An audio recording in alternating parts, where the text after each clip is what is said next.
Every day. What's it like for you to be here? I've never seen you here. What's it like? You know what I mean. What's it like to be on the cusp of finally getting to get in there for your first fight? I very much, and this will be misconstrued as a quote if you just read it. But I very much have a I can't wait till it's over kind of feeling thing. You know, not that I want to get it over with because I'm ready. I feel ready. I'm prepared. And being here every day for like 5 hours a day has made me feel that way. So it feels nice. There's like a relief. There's like a calm. I'm excited. A little bit of nervous energy, but it's all positive. Does part of that have to do with the expectations that are on you for this fight from everybody, from your peers in the UFC, from the fans? You know, that's like a case-by-case basis. I don't know what the expectations are. I know what my expectations are. I know what my team and my coach, what they expect out of me. And I think it depends on what corner of the media or the internet you look at to see what the expectations. People expect me to get knocked out. People expect me to get starched in 30 seconds. The people who know, who've seen me work here every day, they expect me to win. What are your expectations? My expectations are to win. Go out there, whether it goes 3 rounds, whether it goes 3 seconds, my hand will be raised. That's what I expect. I expect it to show up best shape of my life, happiest I've ever been, and happy looking in the mirror before the fight, knowing job well done. Now, you were saying just before about the nervous energy. Is that all compared to when you had your first wrestling match, or is it 2 totally different things? I think it's 2 totally different things. Like when you have your first wrestling match, you're trying to memorize everything. You're trying to not screw up. I feel like when I spar, it's more loose and I'm having more fun. I got to worry less about things. It's more muscle memory, and it's more, did you do enough preparation to perform? And I 100% feel I have, and I still got 1 week of hard training to go. Duke was talking about how the episodes show you pre-back injury. We were here obviously a long time ago and did a story with you. How long of a road has it been for you to get to this point? I mean, it's been a pretty long road, and it's funny because you can ask yourself, what happens if I lose? What happens if I get embarrassed in front of the world? And then you think to yourself, well, you shit yourself on national television before, so how bad can it go? How bad can it really be? What's the worst thing that can happen?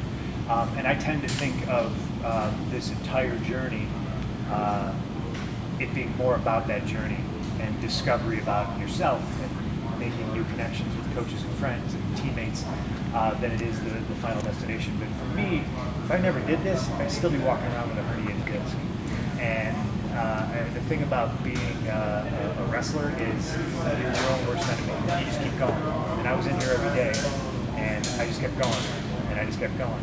And I can make excuses like, oh yeah, okay, my back's just sore. These guys are better than me, they're faster than me. Maybe I'm just getting old, I'm not as strong as I used to be. And then once I got diagnosed with the herniated disc, it was like, you can't even get a shot to fix this. You got to get this thing cut out of yourself.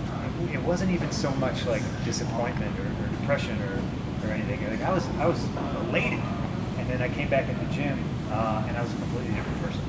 So, what's the worst thing that can happen? The worst thing that can happen is I get back surgery and I feel like my whole self again. And my dog's all over television. And he's pretty awesome. And, I just look at everything, I guess, differently than everybody. So the footage that everybody's seeing, and criticizing, absolutely 100%. I was operating on 25% power. You can take the Chicago, you can take the boy out of Chicago. Can you take the Chicago out of the boy?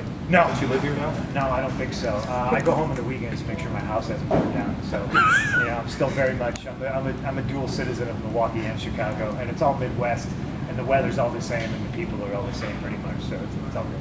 Food all the same? For what I'm eating right now, yeah.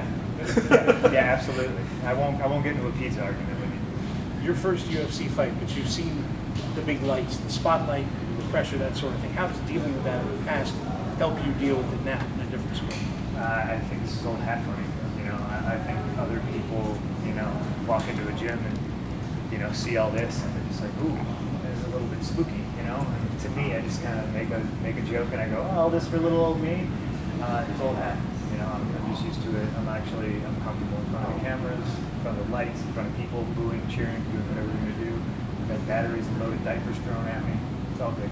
Does that give you an advantage in the fight? You know, just if you look at it, Mickey's not. Diaper thrown at me? No, that's not an advantage for anybody. I'm getting that right now, but no, just being in front of the bright lights. You've wrestled in front of 80,000 people. Mickey Gall's lucky to be fighting in front of a couple thousand people. So do you feel all that and all of this right now gives you that advantage heading into the fight?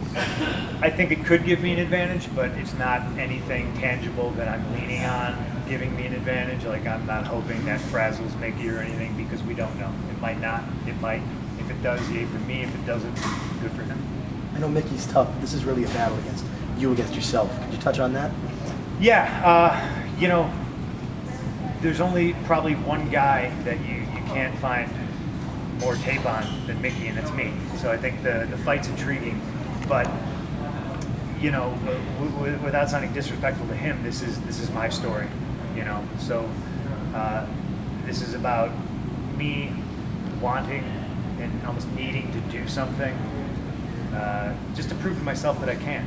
You know, there's people out there that, like I've said, they hope I lose, and there's people out there that realize that once I step into the octagon, I've already won. You know, and for me, I'll probably say this a dozen more times today. It's not about the destination; it's about the journey, and that, to me, is a microcosm of life. You know, it's not about the diploma you get after 6 or 4 years of college. It's about learning and the experience you gain during those years, and the people you meet, and the bonds and the connections you make along that way. I hate to put things on your shoulders that you can't control, but people have been told, just like you've been told, they can't, they won't, they shouldn't, they never will. And you've been told that too. You're champion, you're kind of the people's champion in a lot of ways in that regard. Is that something you're happy to take on your shoulders, or I mean, it's just inevitable with so many people looking up to you and you fighting for, you know, believing in yourself when kind of no one else did for a little while?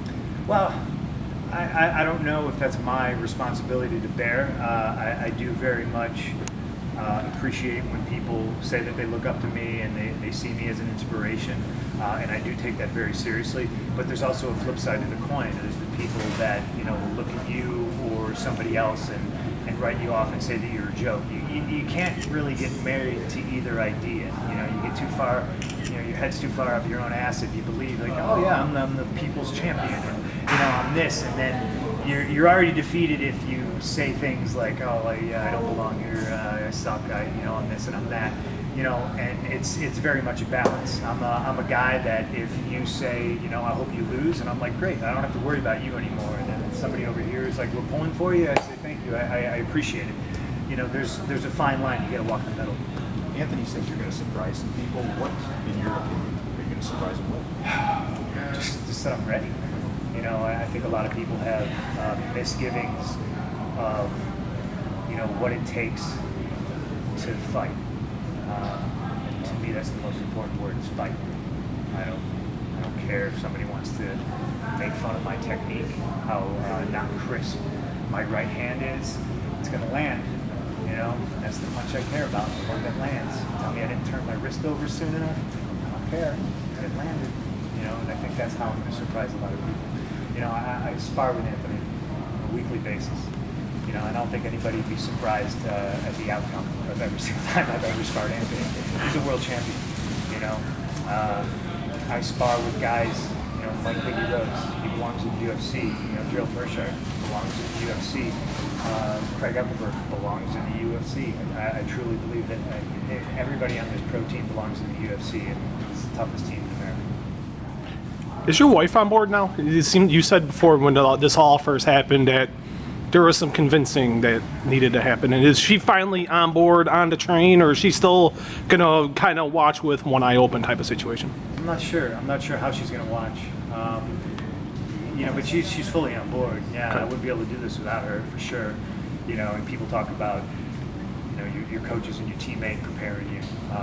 She's, you know, it's like head coach Luke Rufus and like kind of grandmaster April Brooks. You know what I mean? Like, she's not in here you know, putting it on me, but you know, she's at home. She lets me sleep in when I need it. She cooks meals when I'm exhausted. You know, she lets me sit on the couch and ice my back when I need to. She walks Larry extra when she has to. You know, so she's really stepped up. You know, and selfishly, I'd probably say she's my best teammate. You know what I mean? You're not a look in the rearview mirror type of guy, but a lot of people speculate you come out into the ring with a cult of personality. Have you decided kind of what you want for your first fight to come out to? Oh, I've decided. I decided a long time ago. Yeah, but you gotta wait. order the pay-per-view. I will. I promise I will. Awesome. And then the only other thing is, can you still cut a hot promo? Can I? Yeah. Absolutely. You can ask me to do it now, right? No. If you no, want I to. can. Yeah, for sure. I think that's something that never goes away, and I think you're more or less born with that, you know. But it'll probably happen the closer you get to the fight. Like I said, I'm just super stoked and happy, and I'm not really in that headspace to be cutting pro wrestling promos, you know.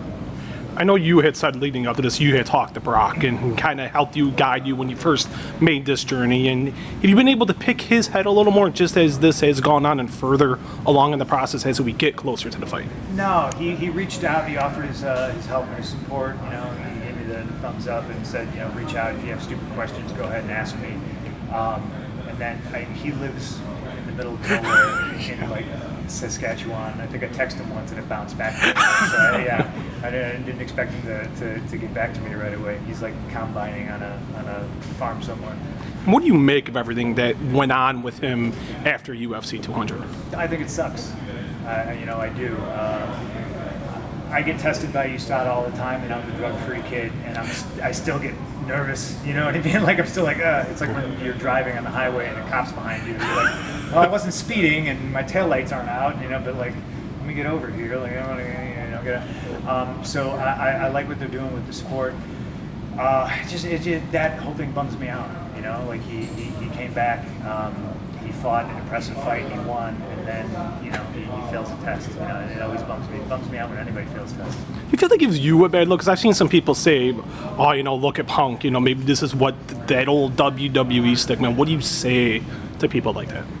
I look at me and look at the bodies of the guys who fail tests. You know what I mean? Like I'm a skinny fat kid from Chicago. You know what I mean? Like I don't think it reflects on me at all. I think if it reflects on me, it's because I'm a fighter in the UFC. You know, it reflects poorly on all of us. Punk, thank you. Oh no, Good luck and Godspeed. Appreciate it.